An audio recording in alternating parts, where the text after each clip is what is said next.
Kuro level 100 should just absolutely crush with He's gonna get quick attacked. He's gonna get quick attacked. No! Chat, stop looking at me. I hate doing my YouTube intro while you guys look at me. YouTuber intro. Let's go. Hey, what's up? It's Pokemon Challenges. I'm the best Nuzlocker in the world, and I want to take a look at SmallAnt beating Pokemon Platinum without taking damage at all. Let's see how we did it. Also, SmallAnt, I'm your biggest fan. If you see this, I've seen you in my chat. I love you. You're really cool. Wow. Oh my god. Please interact with me more. As someone who does a lot of hardcore Nuzlocks, I want to see if this is more or less painful than what I do. That's the only bar, okay? We're going to gatekeep the fuck out of this one, alright? Gen 4 is probably the one I put the most hours into. I wanted to Honestly, replay it recently. Hey, if you're watching on YouTube, make sure to follow me on Instagram for cool stream highlights. I also stream on Twitch. That's my main thing. Go watch me there. Anyway, here's my completely authentic reaction to this video. To not take damage fighting this Turtwig, it needs to withdraw 6 times in a row, and then miss 2 tackles. Barring a crit from... So, oh, is he going to say what the chance was of that happening? The chance of this happening are around 0.004%. Well, with Piplup at least. Love to see it. I thought about it a bit harder, and it turns out Turtwig was the right choice. Fighting against Chimchar, it knows Leer instead of Withdraw as its non-attacking move. This means it won't make our attacks weaker each turn. All that needs to happen is Chimchar Leering 4 times in a row, which is a 1 in 16 chance. Much good better chances. odds. And on the So yeah, third it's attempt with 50-50. Turtwig, I lucked out and it happened. Yes! We're through! We've done it! After 40 minutes, I was finally able to make some progress. Talk to Rowan, I can nicknamed relate to this. Turtwig. What can you do to not get hit by a Starly that has a move that will always hit? Ignoring crits where they are, I guess. I guess you could have chosen Chimchar, right? To just Mach Punch here. The question is, can you even get through the first fight with Chimchar? Because like Pound can't miss from Piplup, right? And like he has Growl, so he's gonna reduce your attack and shit like that. Yeah, I guess you crit fish. How many crits do you need? How many crits would you need to kill the Piplup? Cue hacking music. You could do, let's see, Piplup, level 5. Chimchar, level 5. So assuming Growl is 50-50, and assuming you're faster, which you should be, right? Yeah, you're always faster than Piplup. So just for 2 crits and 2 Growls, right? Is 1 in 32 times 1 in 32, which is 1 in 1024. I think if you don't want to do this forever, you probably do the Turtwig strat. I guess the only reason is like, okay, is that time save worth it to get them, because of what's going to happen next, right? Watch. Before you. Well, Turtwig literally can't. He learns no priority moves. I had to catch my own Starly. Yes! First try! I got lucky and caught it first try. Then I accidentally pressed the power button and had to redo it all, which took like an hour. Anyways, with the Starly in the party, I had to train it up until it could one-hit KO the opponent's Starly. Has this ever happened to us? Have I ever accidentally just shut the whole thing down? I think once I kicked my power cable out while I was on a run. The insane save file where we're at like 6 gyms or whatever, like 2-3 weeks into an attempt during the Crystal Kaizo Nuzlocke, and we corrupt our save file and everything is gone. I had to train it up until it could one-hit KO the opponent's Starly with its own quick attack. Grinding in this challenge isn't like normal Pokemon grinding at all. To guarantee you never take damage, you need to also one-hit KO every wild Pokemon. He uses speed up here, right? The only attacking moves that Turtwig and Starly know. Yeah, the timer's been moving normally. If I use those, there's a 5% chance that they miss each time. So you're already saving time here if you've picked Chimchar, right? Because you have Scratch. So you're never missing. And you don't have to catch the Starly. You could just use the Chimchar and just use Mach Punch. It seems like with all the time you save here, picking Chimchar is the better decision. But that also means you have to grind like Chimchar until it can actually beat the first gym leader, which is pretty huge. For mindless grinding, I sped up the game because, again, I'm not trying to waste my life fighting Cricketots for 30 hours. After exterminating the entire Cricket... This is, we talk about these like nuances so much when I Nuzlocke. It's like, okay, using speed up, yeah, that's probably fine. Because you're not changing the gameplay anyway. You're not making the game like easier in a gameplay decision-making sense for you, right? You still have to make all the right decisions during grinding and everything. You can lose Pokemon during grinding, all of that. It just speeds up the process. One discussion, for example, was when I played Gen 5 games, when I grind, I use a cheat code to make the shaking grass for the Audinose appear instantly, just to speed up the process, because I'm still walking. Like, the only thing I'm skipping is me walking steps, which is not like meaningful decision-based gameplay. But there's like some nuances that changes. But like that for me, for example, is completely fine, right? I was ready for the first battle. I completely stomped youngster Tristan with quick attack and was able to progress. It Nice. took 9 in-game hours to defeat the first trainer. This is going to be a long one. In addition to Staravia, I had to train up Turtwig Could've all the used way to level 25 Monferno. in this route to evolve and learn Mega Drain. It's the first somewhat okay grass move with 100% accuracy. This took an additional 9 in-game hours. From here, I was able to move up to Jubilife, I crushed the man with Staravia, and ran over towards Orbra... and accidentally ran into this trainer. Dude, I feel that so much. I feel that Yes! so much. Oh my god! That quick attack had a 1/5 chance to not KO, by the way. I really could not afford to make any more mistakes like that. He calced it. With Nice. that over, I carefully navigated the route and cave to enter Orberg City and battle the first gym. I did the calculations, and my level 25 Grottle should just barely be able to take out Roark with Mega Drains. You probably need a Wrong, much babe. higher level Monferno than this because of like physical defense versus special defense. Man, do you just need to grind up to Infernape for this? Oh, wait. No, Monferno's 78. Oh, no, Monferno would be fine here, actually. One hit KO. This is the one. This is the tough one. Oko, yes! Yeah, if you kill that, thank you kill it God. with Mach Okay, Punch. ready to move on to Floroma Town. This was where I made the discovery that made this challenge a lot more difficult. The reason that he picked Turtle is what he said is that it's the highest chance to get past, or that it's the fastest for getting past the first rival, right? But then afterwards, I think Monferno is like better for everything else. The first required team battle is with Dawn against 2 Galactic Grunts. These Grunts have a Glameow and a Stunky. The Glameow knows Fake Out. The only option is to quick attack to outspeed the Glameow, as priority moves in this game all have the same level of priority, then hope the Stunky doesn't hit me. No matter what I do, it's essentially a 50-50 chance of getting hit. So I quick attack the Glameow. Is there any way to optimize that? Isn't Gust like a spread move? Do you get that? I don't think you get that. Yeah, you would need a spread priority move because of Fake Out. Yeah, true. Okay, it wouldn't work. The Glameow and Stunky both attack the Piplup, enabling me to finish this battle first try. Nice.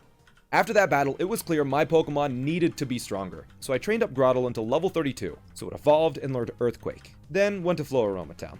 Valley Windworks was next, and inside was Commander Mars. Her ace is a level 17 Perugly. This fight is traditionally fucking difficult in Nuzlocke. I've lost runs to this. A lot of people have lost runs to this. Super hard. I think Renegade Platinum, this is a pretty big difficulty spike too in the ROM hack by Drayano. Monferno's really good here because of Mach Punch on Perugly, by the way.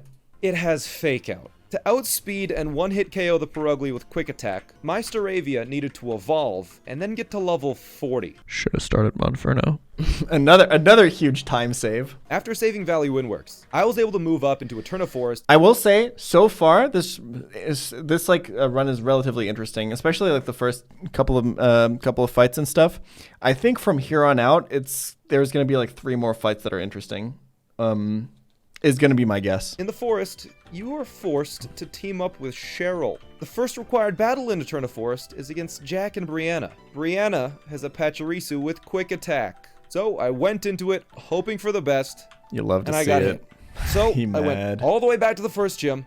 I did 3 hours of grinding, this time Nice, catching nice. a Bidoof for HMs, and finding a diseased weasel. Is there any like rough skin mons you ever have to face? Straight shot! Let's go!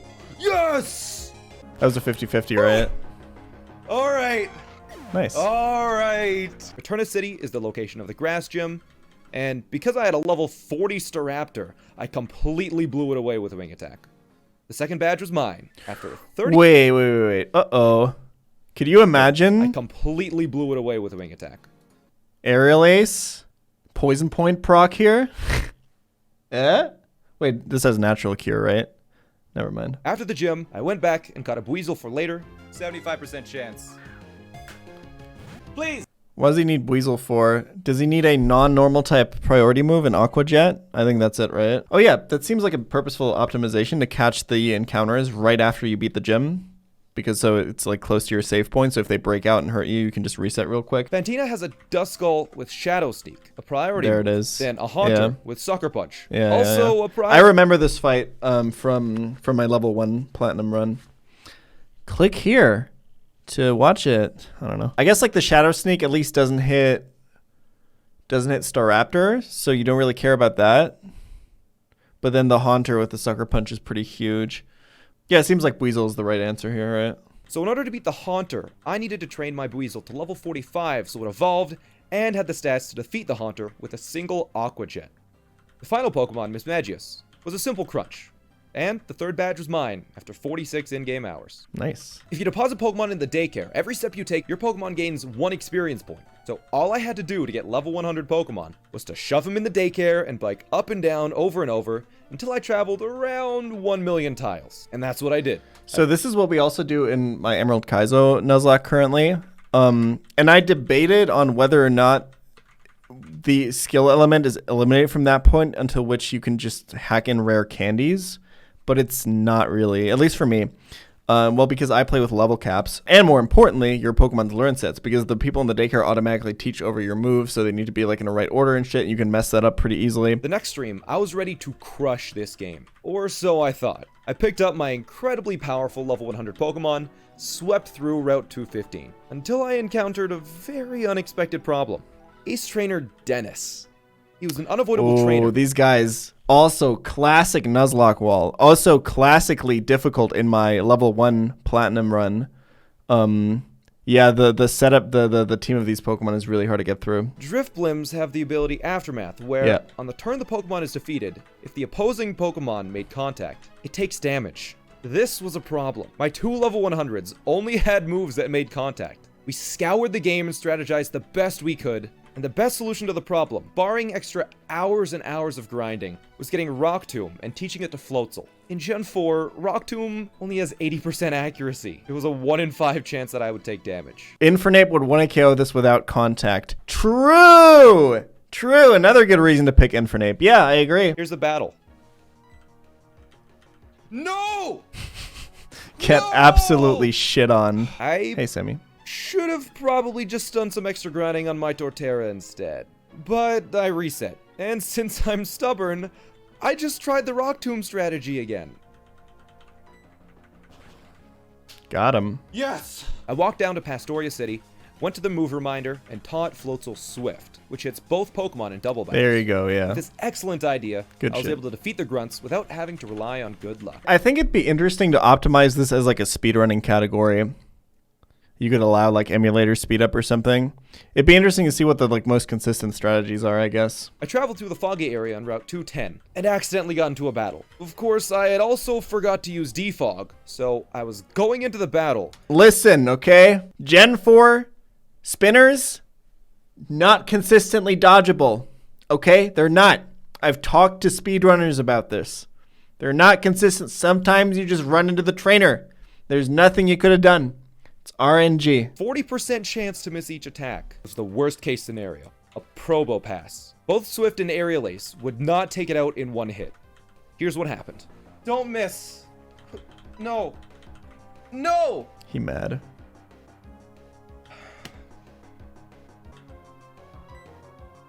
Don't you love the fog mechanic, dude? It's so good. It's so well implemented. Oh, that was lucky. What a great part of Gen 4. So all of the Iron Island battles are dreaded team battles. You can skip these, though, right? Riley just hand strengthed you right at the start and wait for you inside. So I abandoned him and went right back to Canalab for the gym. It was a clean surf sweep for the 6th badge.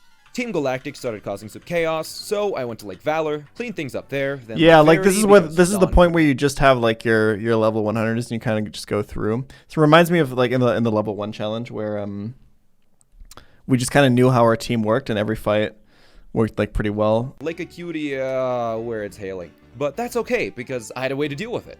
Remember the Eevee I picked up? By walking just barely into the hail on Route 217 and using a rare candy on Eevee.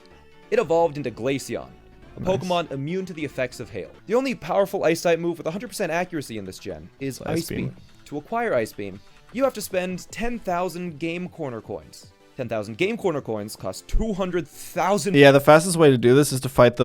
Make Staraptor hold a luck incense. Walk up to some snobby rich kids and beat them up repeatedly with the Versus Seeker. You actually get an absurd amount of money from this, by the way. If you're ever actually playing Platinum and you need money for the... Dude, like, casino TMs are fucking free in this game with how fast this grinding is. It's actually insane. Once Glaceon and Torterra were level 100, I was ready to take on the Blizzard. The battles through Route 217 were straightforwards. Snowpoint City Gym was not as easy. The first issue was the puzzle itself. A few of the trainers in the gym have Snovers, then Sneasels. Snovers set up Hail with the Snow Warning ability, and in Gen 4, weather effects last indefinitely. Then the Sneasels have a quick attack, forcing my Glaceon to stay in and use a priority move. The thing with this is that Ice Shard or Quick Attack both don't do enough to KO a Sneasel. So I needed to find a path through the gym that avoided all trainers to not risk getting into one of these Snover Sneasel.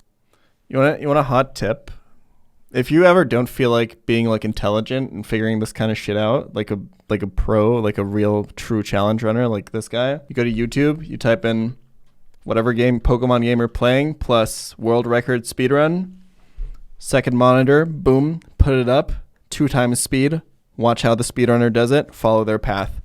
Easy. Of course, that wasn't the only difficulty in the gym.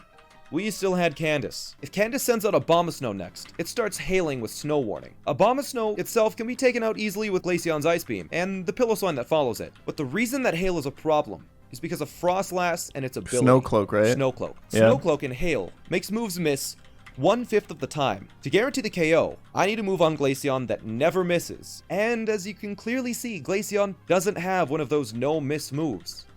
Well, except it does. The Hail here that causes the accuracy issue also solves it. As it turns out, Blizzard bypasses the accuracy check while hailing. So I was able to... I didn't actually know this. 100% I thought it just set it to 100 accuracy. I didn't know it actually completely bypassed the check. That's pretty cool. I hopped into another dimension real quick and caught Giratina with the Master Ball. It wasn't quite as strong as I needed it to be, so I biked up and down for 2 hours until it was level 66. Then I was able to move through Route 222, only fighting a single trainer with a Wingull. Alright, Kuro level 100. Should just absolutely crush with He's gonna get quick attacked. He's gonna get quick attacked. No! Which I forgot had quick attack. When I returned to the Wingull, I remembered it had quick attack this time. Now, onto the final gym. The opposing Pokemon are now getting to the levels where every battle needs to be meticulously planned out. Surf the Luxray with Floatzel, and with a Silk Scarf on Staraptor, quick attack the Electivire to get the 8th badge. Yeah, I think this part of the game is usually pretty hard in Nuzlocke and Platinum. The level jump isn't as brutal as it is in Diamond and Pearl for the Elite Four, at least, right? I think that Cyrus fight in Platinum and the Distortion World is legitimately really fucking scary, though. But I guess with this challenge, it's pretty easy, right? The start of the Aron battle was simple. Aerial Ace is Yanmega, Earthquake the Drapion, Aerial Ace the Vespiquen, and Aerial Ace the Heracross. The Scizor, though, was trouble. Scizor knew Quick Attack, and it had enough defense where my own Quick Attack or Aqua Jet couldn't take it out. There were no priority moves that could defeat it in one shot. So, my solution was Giratina, who wasn't affected by Quick Attack. Can't get Quick Attack down. The problem with Giratina was that it was only level 69, and a level 69 Giratina couldn't normally defeat a Scizor in one hit. Well, not without Natural Gift. Natural Gift is a move that changes its typing and damage based on the barrier. Oh yeah, that's pretty smart. I wouldn't have even thought of that. But it's actually so useful for this kind of shit. So you can just get a Fire type Natural Gift here. That's pretty cool. So I did just that and incinerated the Scizor, winning the first battle. Bertha was next, but with Torterra, the battle was simple. Giga Drain everything except Gliscor, where you use Ice Beam with Glaceon. Flint was another simple one, Surf the Houndoom, Aqua Jet the Infernape, Surf the Rapidash and Magmortar, and Aqua Jet the Flareon. Nice. Lucian was next, an easy Shadow Ball sweep, except for Espeon, where I had to quick attack with Staraptor. The final fight with Cynthia was the most meticulously planned fight of them all. Glaceon's Ice Beam couldn't take out the Spiritomb in one hit, so I had to give it an Icicle Plate to deal just enough damage. Imagine this run in set mode. Oh, he's playing on Switch mode, isn't he? Oh yeah, of course he is. I didn't even think about that. This could also be interesting in games where like you have to play around like Fake Out and Sucker Punch and stuff being higher priority. I think this in like Gen 5 Plus could be really interesting. I think like the thing is like in the end this is just about like one KOing stuff with level 100 mons, right? It's still interesting. It's still a cool achievement. There's still a lot of playing done here, but I think there's a lot you can do to make this more interesting. Make this like a speedrun kind of thing. or do it in different gens where there's more challenges to overcome. Also with like sturdy and shit like that, right? I made sure Glaceon had enough speed to outspeed the Garchomp to KO it and Togekiss with Ice Beam. I taught Staraptor close combat to... Yeah, these are like the kind of calcs with like the exact outspeeding, the EVs, the damage that we do a lot for the final fights in the ROM hack Nuzlocks and stuff. The pre-planned stuff can be really interesting to actually see when you do it, right? And like especially for these pre-commentate videos, it's pretty cool. One-hit KO the Milotic. Then it was an Ice Beam onto the Roserade to finish off the challenge and beat Pokemon Platinum without taking a single hit point of damage. Nice. 138 hours, 37 minutes, not including the resets. And that's how I did it. If you enjoyed this and want to see more, make sure... Pretty cool challenge for sure. I mean, this video popped off as fuck, so good job on that one. I think there's a lot you can do to make this more interesting. And like expand on this, because that's always what my brain immediately gets to. Like, how can you make this more challenging, more interesting, more like more abilities to optimize and shit. I think if you do something in like a really in like a later gen with like more priority brackets and shit like that, this could be really, really cool.